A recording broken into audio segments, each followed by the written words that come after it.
Okey. Dan kita mutekan dulu ya, rakan-rakan kita mikrofon, tapi macam mana pun kalau ada soalan boleh ajukan soalan ya. A'udzubillahi minasyaitonirrajim. Bismillahirrahmanirrahim. Alhamdulillahirabbil alamin. Wassalatu wassalamu ala asyrafil anbiya'i wal mursalin wa ala alihi wa sahbihi ajma'in. Amma ba'd. Rabbi shrah li sadri wa yassir li amri wa hlul 'uqdatam min lisani yafqahu qawli. Amma ba'd. Okey. Diingatkan kita sekali lagi, tujuan kita mempelajari ini adalah untuk memahami Al-Quran. Kerana apa? Kerana Allah berfirman kepada kita dalam surah Yusuf ayat kedua tu, inna anzalnahu Qur'anan Arabiyyan la'allakum ta'qilun. Ya, Allah kata kepada kita apa dia? Sesungguhnya telah kami turunkan Al-Quran itu dalam bahasa Arab, supaya kamu menggunakan akal, ya. La'allakum ta'qilun bermakna semoga kamu semua menggunakan akal kamu untuk memahaminya. Ya, jadi memahami Al-Quran ini adalah perintah, ya, perintah Allah Subhanahu Wa Taala.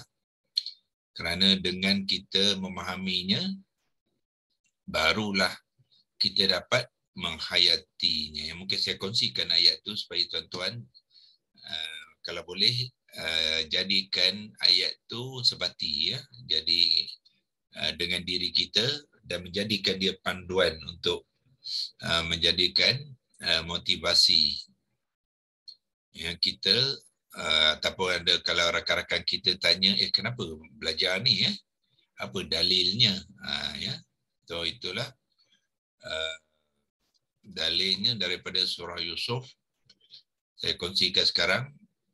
Saya rasa tuan-tuan dah boleh nampak on the screen tu, ya. Yusuf ayat ke-12, ya. Ke-12. Kita pergi ke surah ke-12 ayat ke-2. Senang je, ya. Surah nombor 2, ya. Okey. Nah, kalau kita nak fahamkan sekali dengan ayat pertama pun tidak apa, sebab dia membabitkan Alkitab, ya. Alkitab tu atau Al-Quran tu, ya Allah, mana Allah mengatakan kepada kita apa? Alif Lam Ra. Alif Lam Ra tu tuan-tuan semua patut sudah mengenali sekarang. Dia panggil huruf muqatta'ah, ya. Muqatta'ah maknanya huruf yang terpotong-potong, bermakna dia bukannya kalimah. Alif Lam Ra bukannya kalimah dan bukannya ayat. Ya, dia hanyalah susunan 3 huruf. Bermaknanya dia huruf dan dia bukannya kalimah. Alif 1 huruf, lam 1 huruf, ra 1 huruf, ya. So bila dia tidak bukannya kalimah, bermakna dia tidak memberi apa-apa makna, ya. Hanya kalimah saja yang ada makna, ya. Kalau bukan kalimah, huruf dia tidak ada makna, ya. Jadi hanya Allah saja yang mengetahui tujuan dan kenapa huruf-huruf muqatta'ah seperti ini digunakan biasanya di awal kalimah, ya.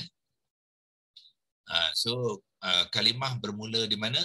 Tilka ayatul kitab bil mubin, iaitu tilka, ya. Tilka ni adalah bermakna inilah, ya. Inilah yang digunakan dalam bahasa Arab dipanggilkan isim isyarah.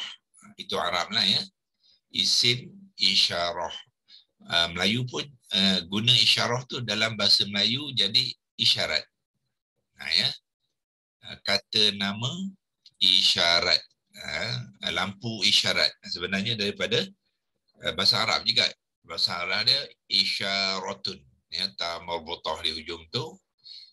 Bila isyaratun, bila dia waqafkan ta marbutah tu bertukar kepada ha, ya, jadilah isyarah, ya. Isyarah tu maknanya petunjuk, menunjuk ya, ataupun petunjuklah, jadi isim petunjuk, itu, ini, ya, tu dipanggilkan isim isyarah, ya. Jadi inilah Allah kata ayatu, ialah ayat lah, ya. Ayat bila ada ta mabutah, ta maftuhah, ta yang terbuka seperti ini di hujung ayat, dan sebelum tu ada alif kecil, itu menunjukkan jamak, ya, plural. Jadi ayat tu bukannya satu, bukannya dua, tetapi banyak. Nah, ya, kita tahu berapa ayat ada dalam Al-Quran, 6,236, ya. Jadi tentulah bila menyebut ayat, dia akan mengambil alif kecil selepas ya tu dan diikuti dengan ta yang maftuhah, dipanggil ta terbuka ni. Maftuhah tu maknanya daripada perkataan fatahah menjadi maftuhah, yang terbuka, ya. Ta ada dua, ada ta apa? Ta marbutah dan ada ta maftuhah, ya. So yang ni maftuhah menunjukkan dia, pertamanya ayat ni adalah dia mempunyai gender yang feminin, ya. Arab ni kalimah dia ada gender, ya. Tak macam Melayu tak ada kalimah lelaki. Meja tu lelaki, tak ada, kita tak pernah sebut, ya. Tapi kalau Arab dan Al-Quran, kalimah tu ada gender dia, ada lelaki dan ada perempuan. Bukan bermakna dia tu lelaki perempuan, tak, dia punya gender dia sahaja, ya. Jadi ayat dia mempunyai gender yang feminin. Bahasa Arab dia panggil muannas. Kalau kita familiar dengan Arabnya, gunakan muannas ataupun muzakkar, ya. Sebab kalau nak diterjemahkan dalam Melayu, dia tak sesuai lah, ya. Perempuan dengan lelaki tak jadi sebenarnya, ya. Sebab bukannya konsep bahasa Melayu. Jadi kita kena gunakan konsep Arab dalam bahasa Al-Quran, barulah tepat, ya. Jadi ayat-ayat Al-Quran dia mengambil gender muannas, ya. So kalau jamak dia alif dengan ta maftuhah. Kalau katakan satu ayat saja, dia akan lepas ya ni terus ta marbutah, ayatu, itu kelas satu, ya. Tak ada alif, tak ada ta maftuhah, ditukarkan kepada ta marbutah, ya. Tapi di sini sebab ayat Al-Quran banyak, ya, 6,236, jadi tak sesuai kalau gunakan singular, ya. Allah nak menerangkan, ya, ayat-ayat inilah ayat-ayat apa? Al-Kitabi, ya. Al-Kitabi ni adalah Al-Quran lah. Dan Al-Mubin, Al-Mubin ni adalah sifat kepada Al-Kitabi, ya. Kitab tu tuan-tuan tengok, ya, ba tu baris bawah, ya, ba baris bawah menunjukkan i'rab Al-Kitab ni ialah majrur, ya. Majrur, ya. Majrur i'rab ni satu pembelajaran yang kita akan berkongsi dengan tuan-tuan dalam kelas intensif, ya. Intensif. Kelas Ahad tu kita cuma memperkenalkan saja, tetapi pembelajaran secara detail dan intensifnya kita adakan hari macam sekarang ni hari Khamis malam, Khamis malam lah, ya. Khamis malam 9:30 malam baru kelas tu baru kita mulakan, ya. Dulu kita buat pemberitahuan, so mana yang telah mendaftar tu, mereka telah mulakan kelas tu, ya. Baru 2 minggu berjalannya, masih lagi awal. Kalau untuk maknanya sambil mengikuti kelas Ahad ni, boleh mengikuti kelas tu, ya. Okey, so banyak aspek yang kita belajar ya. Yang apabila kita nak memahami ayatnya, tadi kita kata belajar isim isyarah dia, kemudian ada pula muannas dengan muzakkar dia, lepas tu ada pula bilangan dia ya, mufrad, musanna, jamak dia, dan macam mana pula cara penulisan pula kepada kalimah-kalimah tu. Ilmu Quran ni memang hebat ya. Mengenai ayat-ayat Quran ni dia banyak ya. Satu perkataan tu pukul rata kita nak memahami satu kalimah tu, tuan-tuan kena kenal apa? Dalam 12 perkara. 12 perkara ya. Yang tu yang kita juga akan ajarkan dalam kelas intensif tu. Ya. Macam kelas pagi ni kita boleh kita boleh memberitahu secara imbasan lah, secara cara oral saja ya. Dalam intensif tu kita akan buat tuan-tuan berlatih ya, mengenal, menerangkan ya, dan sebagainya. Jadi al-mubin ialah yang terang, yang nyata. Jadi bermakna kalimah al-mubin ni ya, kalau saya nak gunakan highlighter ni, yang soal mubin ni ialah isim sifat, kita panggil ya, isim sifat kepada Alkitab. So biasanya kalimah macam dia akan datang serangkai sekali lah. Alkitabi, baris bawah ni ya, isim sifat dia pun akan, huruf terakhirnya pun akan mengambil baris bawah. Itu biasa ya, kita akan tengok. Dalam Bismillahirrahmanirrahim pun sama juga. Allahi, sifat dia Ar-Rahmani, jadi Ar-Rahman nun pun mengambil baris bawah. Itu konsep yang sama. Ya, konsep yang sama.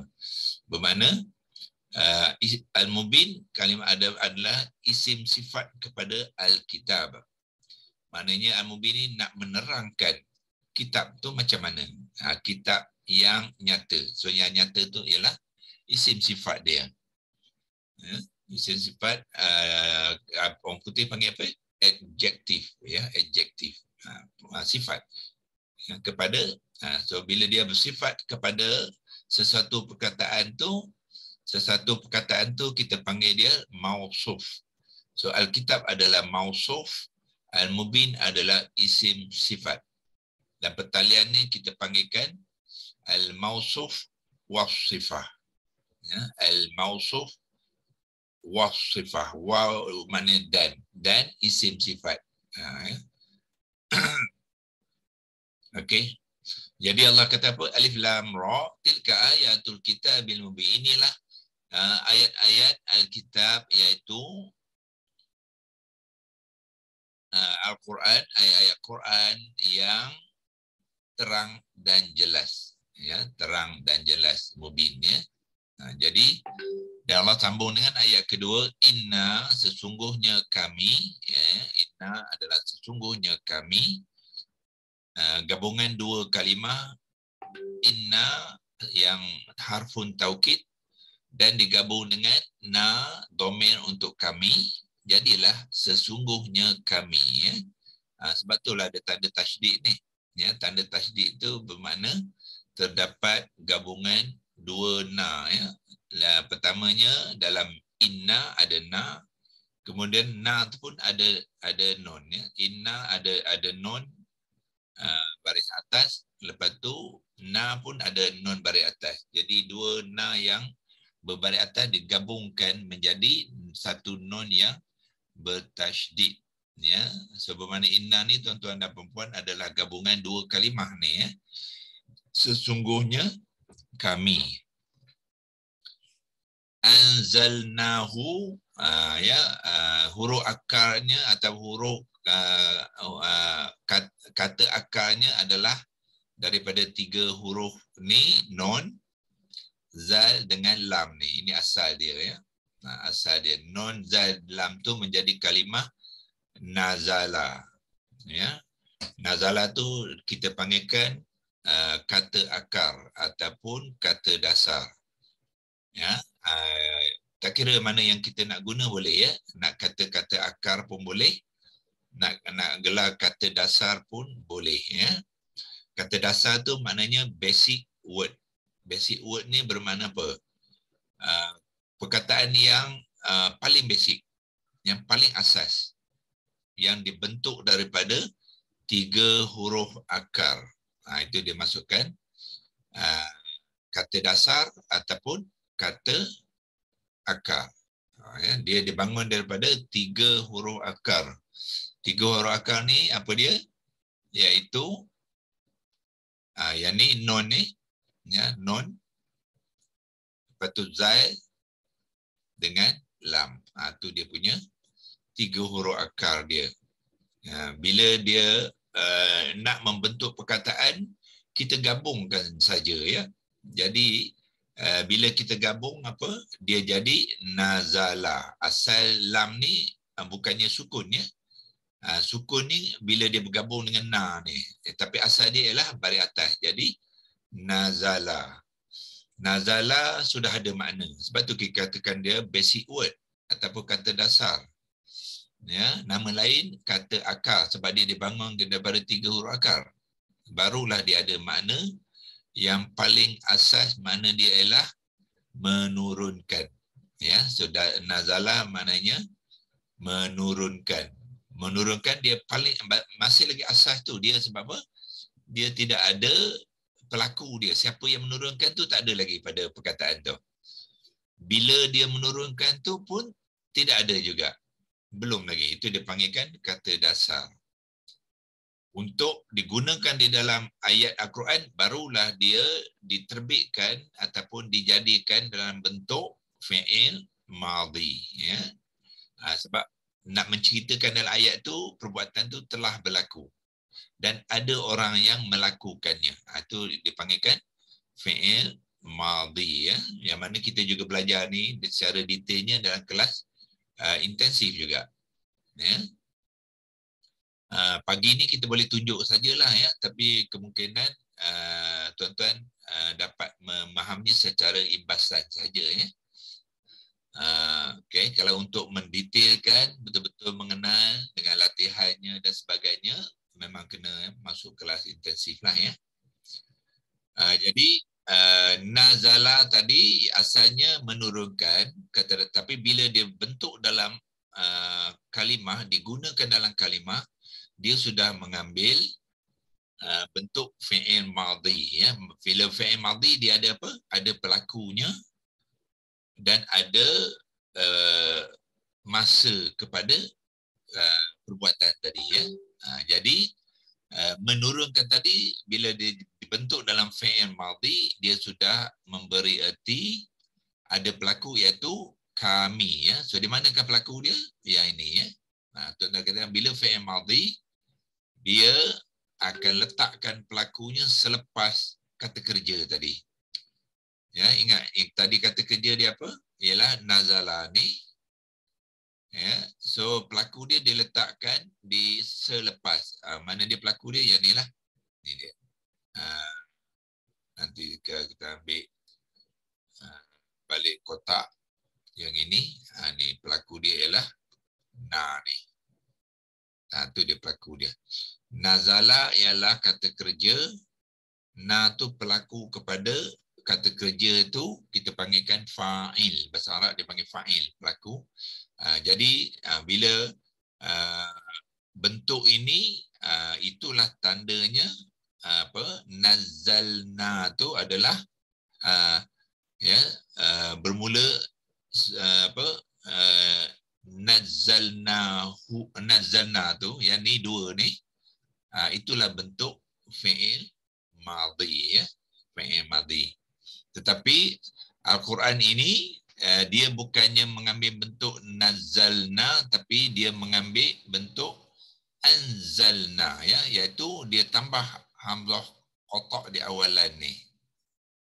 So menjadi sekarang ni fi'il madhi mengambil bukannya bentuk nazzala, tapi mengambil bentuk anzala. Saya pergi detail sikit ya, supaya tuan-tuan biasa dengan Bahasa ni ya. Sekarang ni fi'il madhi bukannya nazala, asal dia nazala ya. Tetapi sekarang ni dalam kalimah ni dia gunakan bentuk lain. Itu dipanggil wazan ya. Tadi Tuan Besar ada bertanya. Bila nak buat kelas wazan ni, kelas tu kita ajar di dalam kelas intensif ya. So sekarang ni kalimah dia ialah anzala. Anzala ditambahkan na. Inilah bentuk fi'il madhi, tapi sekarang ni fi'il madhi ni ialah wazan yang keempat ya. Mungkin saya padamkan dululah ya. Banyak sangat tu nanti nampak mengelirukan. Padamkan balik. Okey. Sekarang ni bentuk fi'il madhi ialah anzala, yang ni ya, berserta dengan hamzah qata' tu ya. Anzala ditambahkan na fa'il dia. Itulah bentuk fi'il madhi dia. So anzala adalah fi'il madhi wazan keempat. Kalau nazala fi'il madhi, nazala ya, fi'il madhi wazan satu. So dalam konteks ni Allah menggunakan wazan keempat.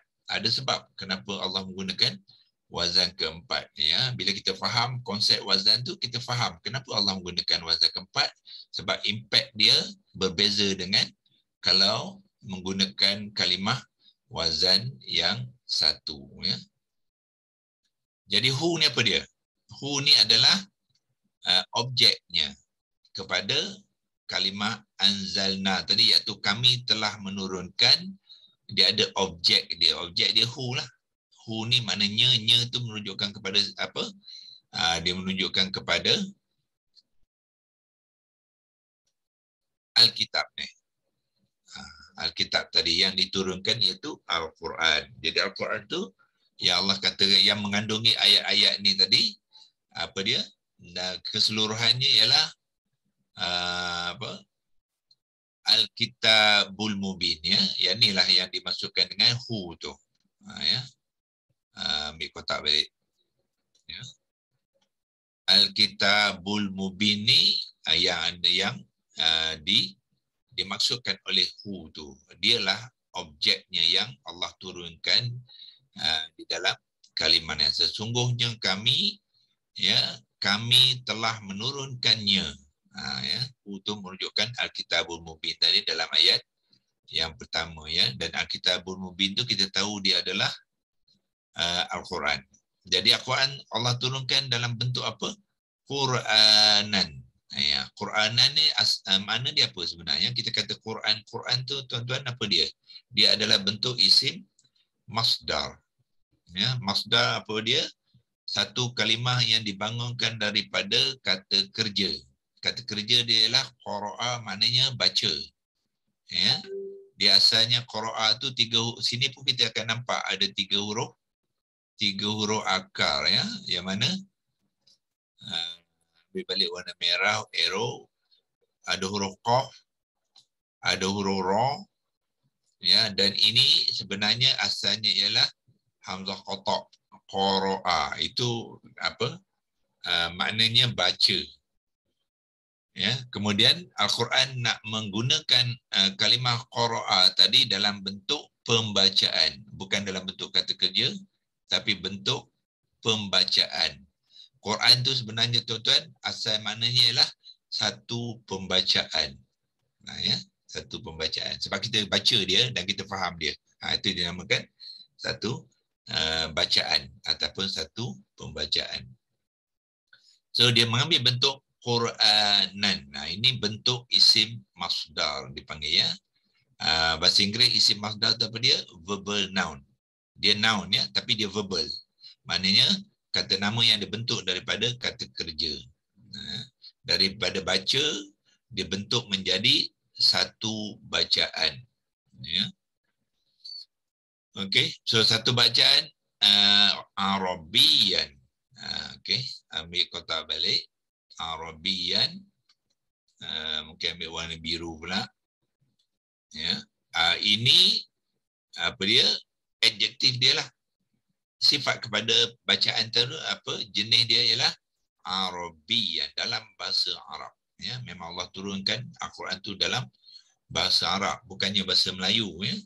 Yang tuan-tuan baca terjemahan tu, dia bukannya Al-Quran. Itu terjemahan. Yang kita nak faham tu bukannya terjemahan. Yang kita nak faham ialah Quranan Arabiyyan. Ya, Quranan Arabiyyan. Ya. Yang inilah yang Allah katakan apa tu?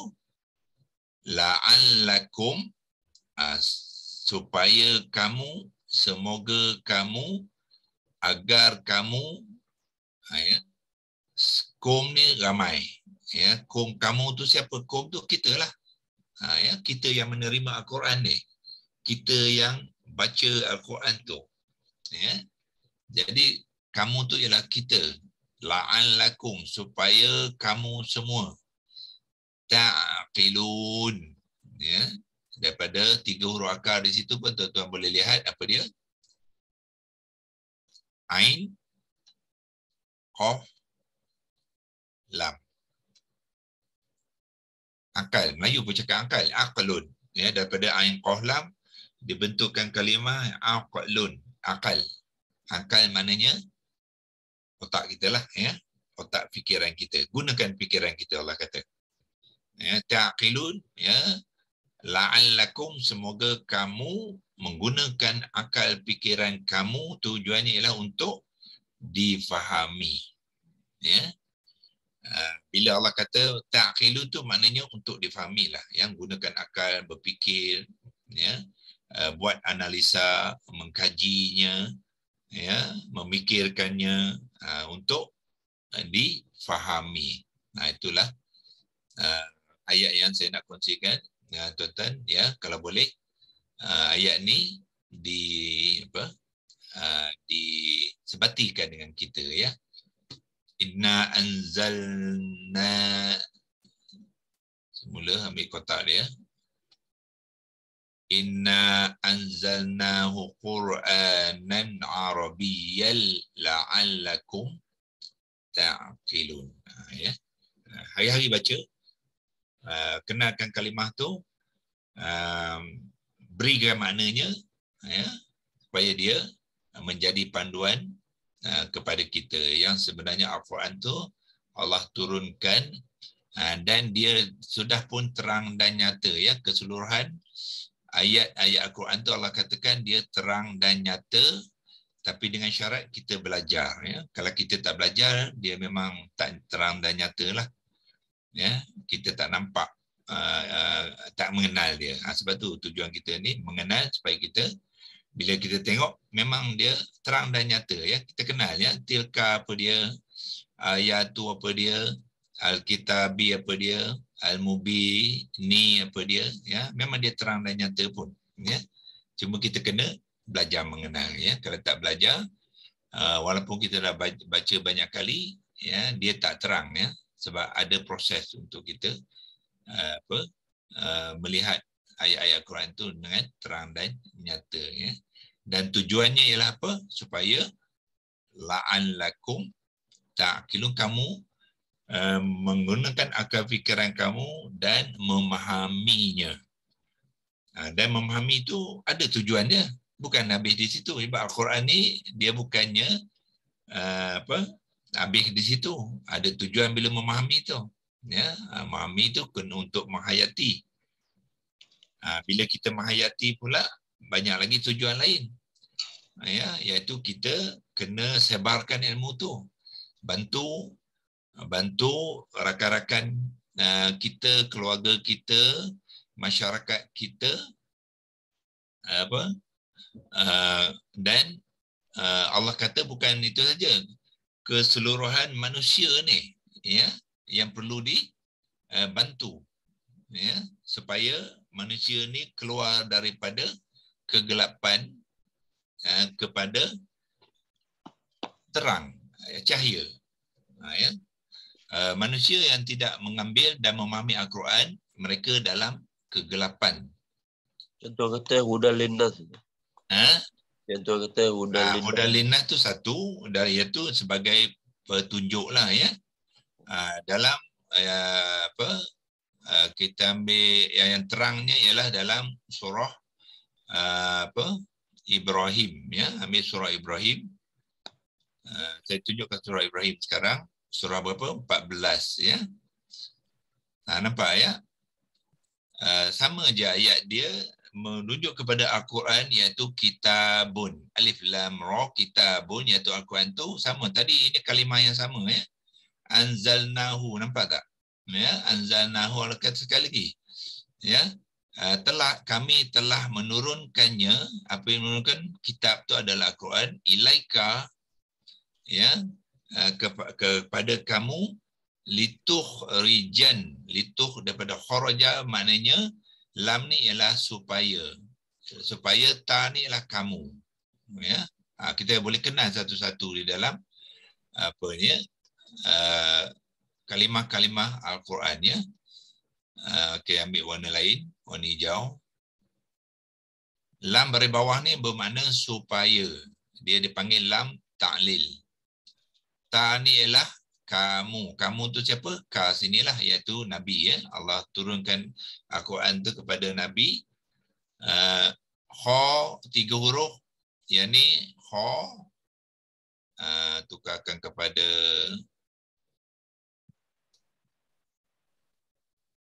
kotak, ya.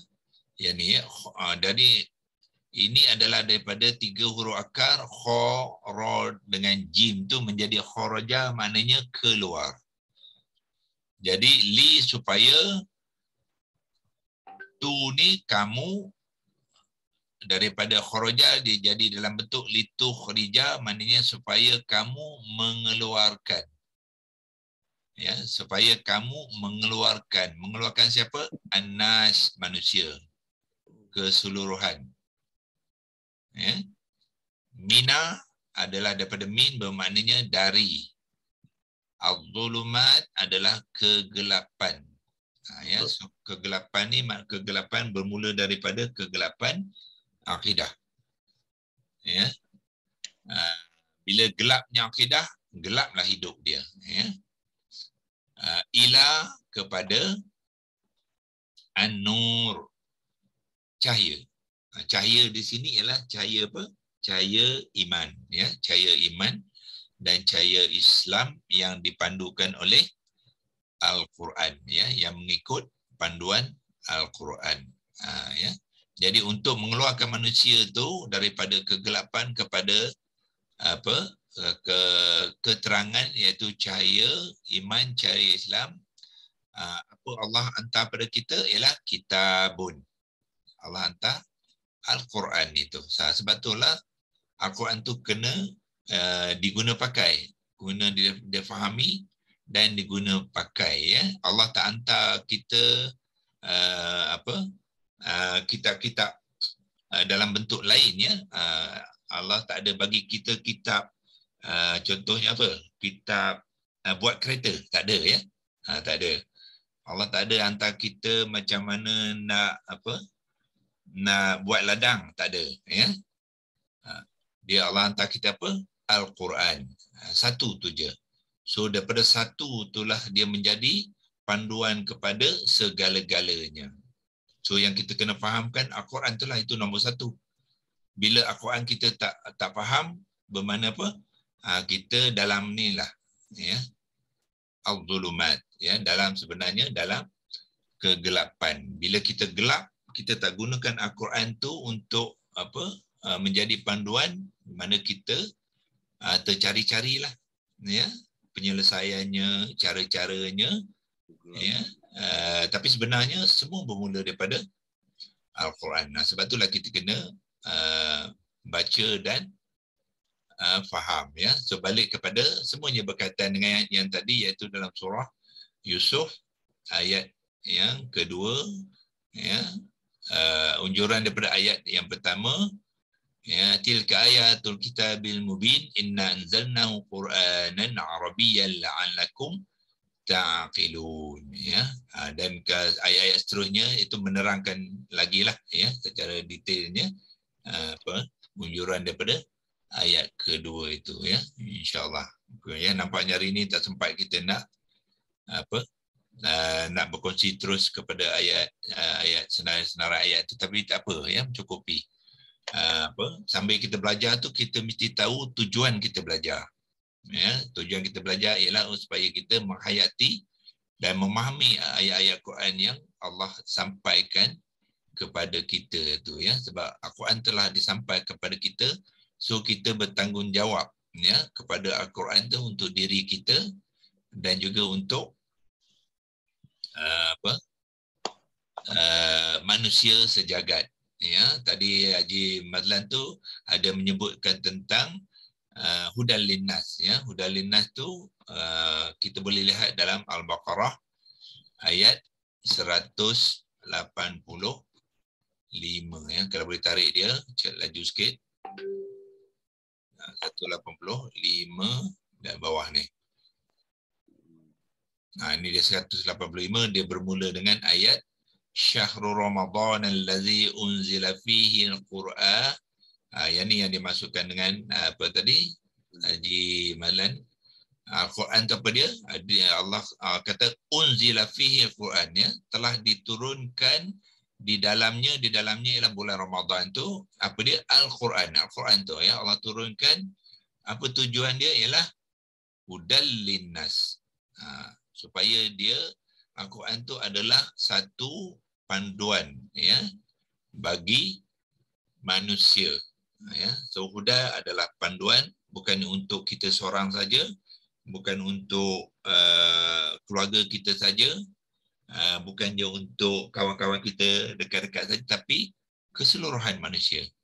Ya, masyarakat kita, mereka-mereka di negeri China, mereka-mereka di Amerika, mereka-mereka di Indonesia, mereka-mereka di Brunei, mereka-mereka di Argentina, ya, selagi mereka tu dipanggilkan manusia, maka Allah kata petunjuk bagi manusia itu satu saja, iaitu apa dia?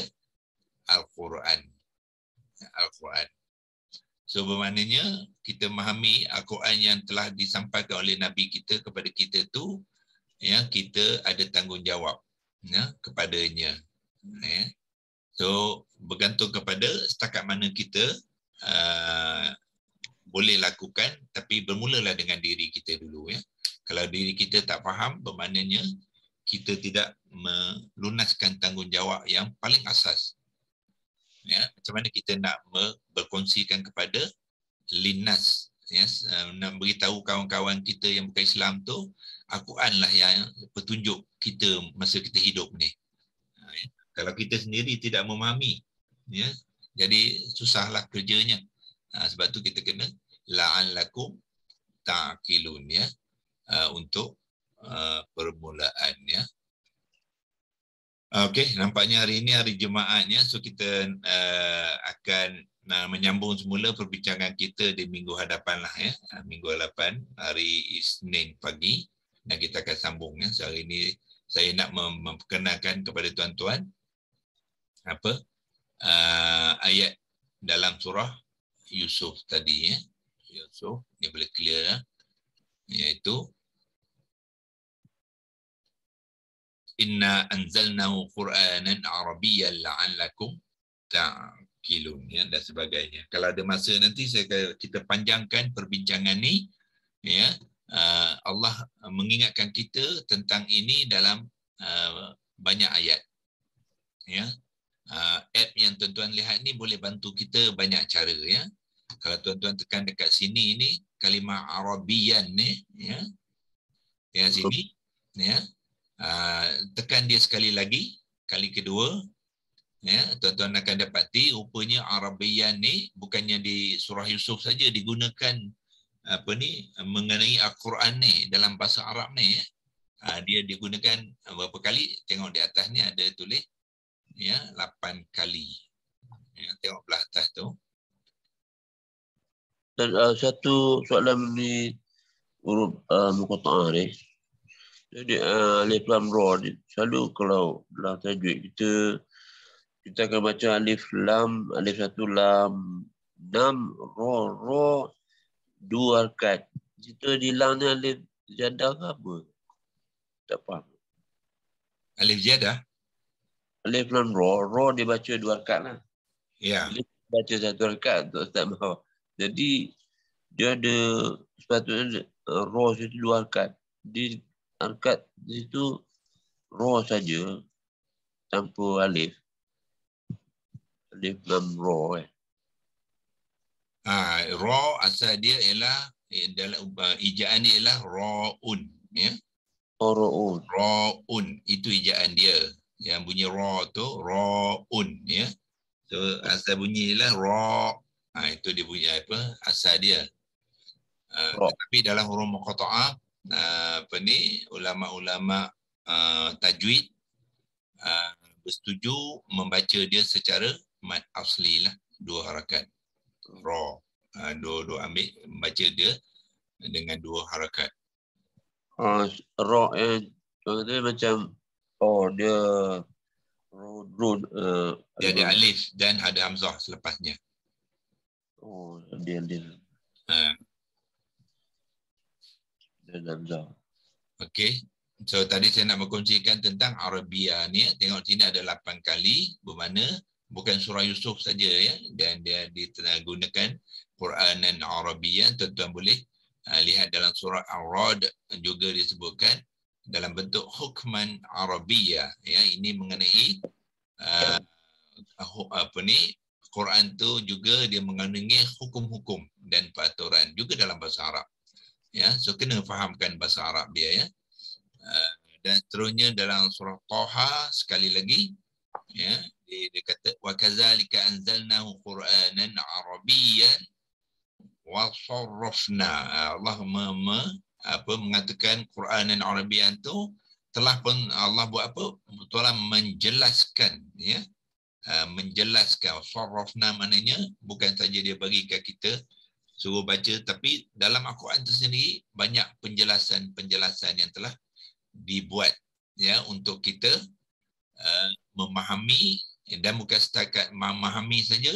Yang ini suruhan Allah tu juga la'allahum yattaqun, supaya mereka bertakwa. So untuk bertakwa bermakna kena faham, kena hayati dia, kena amalkan dia. Ya. So unjuran daripada memahami itu ialah bertakwa. Ya, bertakwa ni hanya boleh berlaku apabila kita menyahut, ya, suruhan Allah, ya, dan tidak melakukan apa yang dilarangkan oleh Allah, dan menghayati segala hukum-hukum, ya, yang Allah sampaikan dalam Al-Quran itu, serta mengambil pelajaran kepada kisah-kisah yang disampaikan oleh Allah dalam Al-Quran, ya. Dan juga apa yang Tuhan jelaskan di dalam Al-Quran itu kita hayatinya, ya. Maka berlakulah proses bertakwa, ya. Dan seterusnya dalam surah Az-Zumar sekali lagi Allah ingatkan kita Quranan Arabiyyan sekali lagi, ya, sehinggalah tuan lihat terdapat dalam 8, ya, ayat yang berbeza. Fussilat, ya, Asy-Syura, ya, dan Az-Zukhruf. Sekali lagi tengok Az-Zukhruf dengan ayat surah Yusuf tadi hampir sama, ya, hampir sama. Yang bezanya apa dia? Ini saja. Dalam Yusuf tadi dia anzalnahu. Di sini Allah kata ja'alnahu, ya. So lain tu sama saja. Yang tadi inna anzalnahu Qur'anan Arabiyyan la'allakum ta'qilun. Yang ni Allah ingatkan kita sekali lagi, ya Allah jadikan, ya. Tadi Allah turunkan. Maknanya Allah jadikan Al-Quran dan Allah turunkan Al-Quran tu dalam bahasa Arab, ya, supaya apa? Agar kalian, supaya kamu semua ta'qilun, ya, menggunakan akal. Tujuan menggunakan akal ialah untuk memahaminya, ya, memahami dan menghayatinya, supaya kita menjadi dalam golongan orang-orang yang bertakwa, ya, insya-Allah. Okey, wabillahi taufiq wal hidayah. Wassalamualaikum warahmatullahi wabarakatuh. InsyaAllah kita akan Waalaikumsalam warahmatullahi wabarakatuh. jumpa Terima kasih Ustaz. lagi. Terima kasih doktor. Assalamualaikum. Waalaikumsalam. Terima kasih doktor. Assalamualaikum. Jazakallahu Waalaikumsalam khairan katsira. Assalamualaikum. Terima kasih. Afwan katsiran.